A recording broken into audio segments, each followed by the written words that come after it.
کرسٹا Rodrigues نے cancer کے مرض میں مبتلا ہونے کے بعد ایک تحریر لکھی۔ یہ تحریر آپ کو سوچنے پر مجبور اور حیران کر دے گی اور بہت سارے راز کھول دے گی آپ کے سامنے۔ میں نے بھی جب اس تحریر کو پڑھا تو میں بھی حیران رہ گیا۔ کرسٹا روڈریگز نے لکھا کہ میرے گیراج کے اندر دنیا کی سب سے مہنگی ترین اور برانڈڈ کار موجود ہے، لیکن میں اس پہ سفر نہیں کر سکتی کیونکہ اب میں ویل چیئر کے اوپر ہوں۔ پھر وہ آگے کہتی ہیں کہ میرا گھر شاید دنیا کے قیمتی ترین گھروں میں آتا ہے، جس کے اندر ڈیزائنز، کپڑے، جوتے، ہر طرح کی فیسلٹی موجود ہے، لیکن اب میں ہاسپٹل کے فراہم کردہ سوٹ کے اندر ہوں۔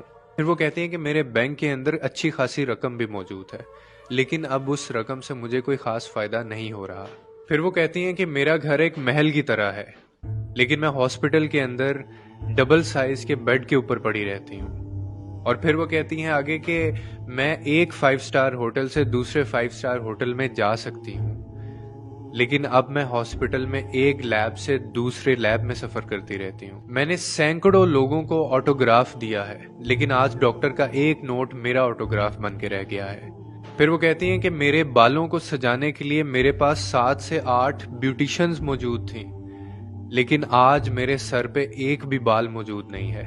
اپنے پرسنل جیٹ کے اندر میں جہاں چاہوں وہاں سفر کر سکتی ہوں، لیکن اب ہاسپٹل سے اس کے کوریڈور جانے تک مجھے 2 افراد کی مدد لینی پڑتی ہے۔ اور پھر وہ کہتی ہیں کہ میں دنیا کی ہر وہ چیز خرید سکتی ہوں، کھا سکتی ہوں، لیکن اب ہسپتال کے اندر میری خوراک صرف 2 گولیاں اور ایک نمکین پانی سے زیادہ کچھ نہیں ہے۔ یہ گھر، یہ فرنیچر، یہ پیسہ، یہ دولت، یہ گاڑیاں، یہ برانڈز، یہ سوٹ، یہ ڈیزائنز اور شہرت، ان میں سے کوئی بھی میرے کام نہ آ سکا۔ اسی لیے بہت سارے لوگوں کی زندگی میں راحت اور ان کے چہروں پر مسکراہٹ بکھیرنا ہی اصل زندگی ہے۔ اور بے شک آپ کی زندگی میں جتنی مرضی آسائشیں اور جتنا مرضی کچھ آ جائے، لیکن اگر وہ آپ کے نصیب میں نہیں ہے، اللہ نے آپ کے نصیب میں نہیں لکھا، وہ آپ کو نہیں مل سکتا، آپ کا ہو کر بھی آپ کو نہیں ملے گا۔